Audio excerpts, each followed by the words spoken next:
Wiper Party leader Kalonzo Musyoka is always a very soft-spoken leader. His style and approach of politics is always very non-combative. In fact, seldom do you see Kalonzo Musyoka going on a scathing attack against even the worst political nemesis. But yesterday, Kalonzo Musyoka, Kalonzo Musyoka made a very surprising move. He went on a he went on an attacking spree against the Ruto government, something that has left many wondering, a move that has shocked both the Azimio One Kenya Alliance supporters and the Kenya Kwanza supporters. Is President Ruto acting alone? Who is making these fundamental policy decisions? Who prepared the report leading to the ongoing purge of the DCI?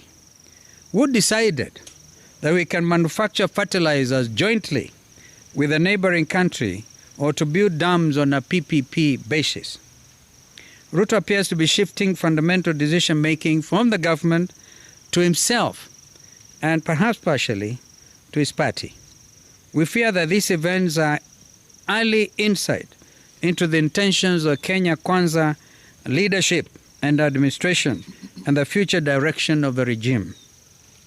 Ruto is slowly working to increase his personal control over the regime. He's steadily moving away from the more collective and collegial leadership style characteristic of his predecessors. This kind of approach has very high chances of miscalculation. This personalized approach to policy making also gives leaders, and it will definitely give President Ruto the latitude to change his mind on a whim. This is a recipe for volatile and erratic policies. This move was very shocking because just the other day, Kalonzo Musyoka attended the Mashujaa Day celebration at Uhuru Gardens.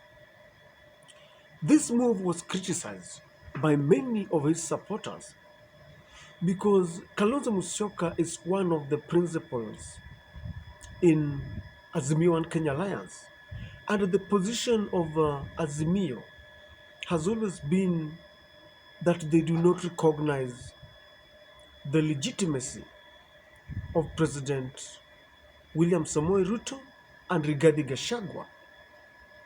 In fact, when that celebration was going on, Uhuru Muigai Kenyatta, who is the chairman of Azimio, boycotted that event.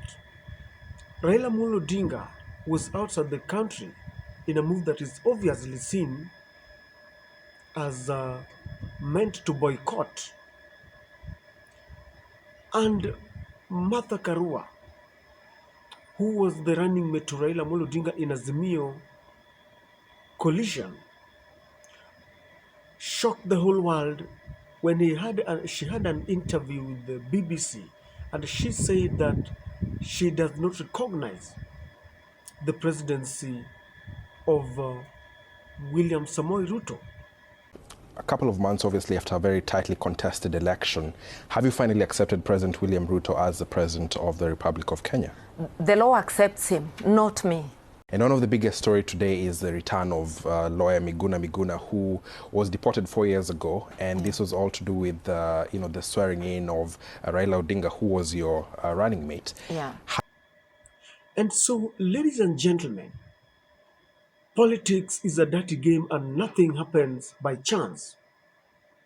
Why do you think Kalonzo Musyoka decided to make this move that has shocked not only the Azimio and Kenya Kwanza supporters, but the whole world is shocked by this very uncharacteristic move of Kalonzo Musyoka? You see, people have mentioned and labeled Kalonzo Musyoka as a watermelon to Today he says one thing, and tomorrow he does exactly the opposite of what he has said. In fact, people are giving examples. Like there was a time Kalonzo said that he will be the most stupid person to support Raila Odinga for I think the third time, only to turn around and say that he was ready to support Raila Amolo Odinga unconditionally. In fact, before that, Azimio One Kenya Alliance had invited those who wanted to depute as Raila to go for an interview. And Kalonzo thought that that was a very myopic move, and he vowed that he would not attend that interview, only to turn and attend that interview. So Kalonzo is one politician who, when you think you understand him, you realize that you understand nothing about him. In the just concluded presidential elections, Ruto was trying to eat into Raila Amolo Odinga's strongholds. And one of the regions that Ruto was trying to get inroad into was Ukambani. And very many people thought that it would be very easy for William Ruto to stamp his authority in Ukambani, as he was trying to do with the Coast and Western. And everyone was shocked that Kalonzo kept William Ruto at bay. In fact, Kalonzo delivered 90% of Kamba votes to Raila Amolo Odinga. If you ask any Azimio supporter, they will tell you that were it not for Kalonzo Musyoka, Raila Amolo Odinga would have been defeated very shamefully. I want us to look at Kalonzo's move and what he intends or what he wanted to achieve by his moves. Before we do this, ladies and gentlemen, if you're watching our channel for the first time, I want to kindly request you to take a second and subscribe to the channel. Click the notification bell so that anytime we do a video like this, YouTube will automatically notify you. To all our subscribers, thank you very much for the support. Kindly just like our videos and share them if you can. When Kalonzo Musyoka attended the Mashujaa Day celebrations, very many people criticized him and said that he had gone against the position of his party. And he really endured a lot of criticism. But his next move has shocked many. Number one reason why I believe Kalonzo Musyoka made a U-turn is because there is a possibility that Kalonzo Musyoka attended that occasion to send a signal to William Ruto that he was ready to work with the government. It is like he was telling William Ruto to come so that they can negotiate on how they can work together. Because while Kalonzo was attending this meeting, his very own governor, his closest ally, Governor Wavinya Ndeti in Machakos, made a startling revelation that they were ready to work with the current government. But it seems William Ruto would have none of those.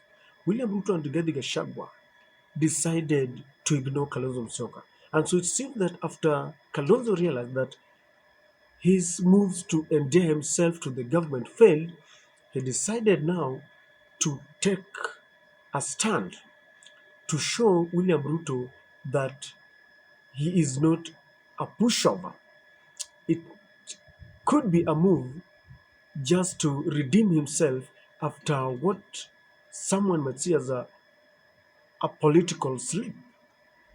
The other reason why I think Kalonzo Musyoka is making this move is because maybe he just attended the Mashujaa Day celebrations as a patriotic Kenyan. You see Kalonzo has always, carried himself as a patriot, one who loves his country.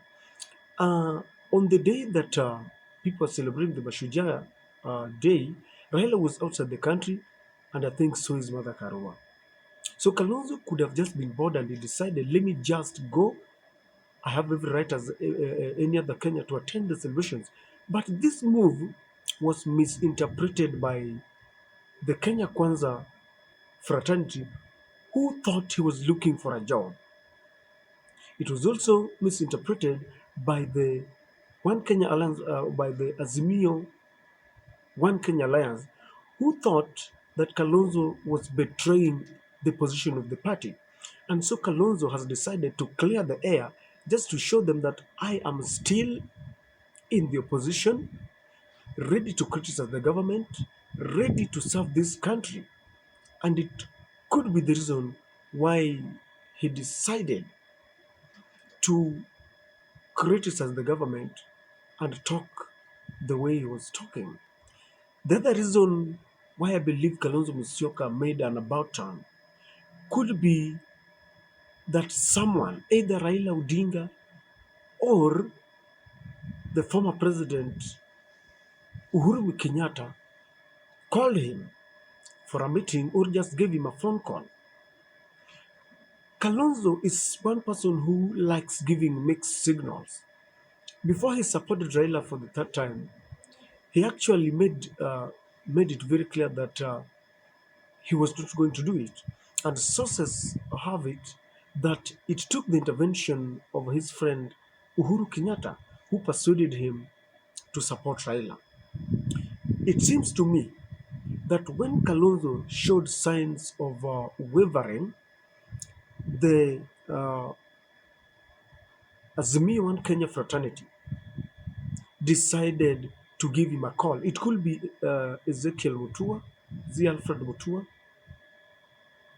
Raila Odinga, Martha Karua, or any other person within Azimio must have called him to find out what was happening and must have assured him that they have a plan and they are charting their way forward.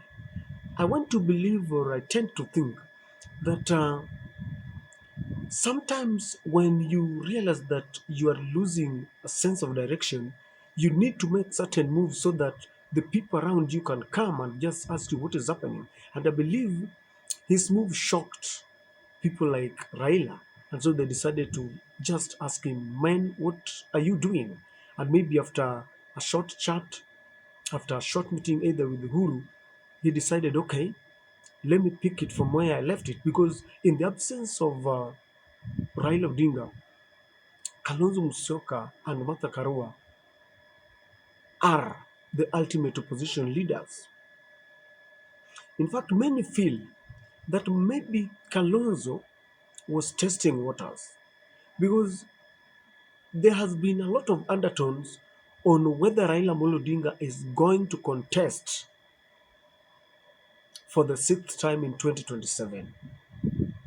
Many people think that Raila Odinga is trying to consolidate his support base and hand it over to Kalonzo Musyoka and Martha Karua.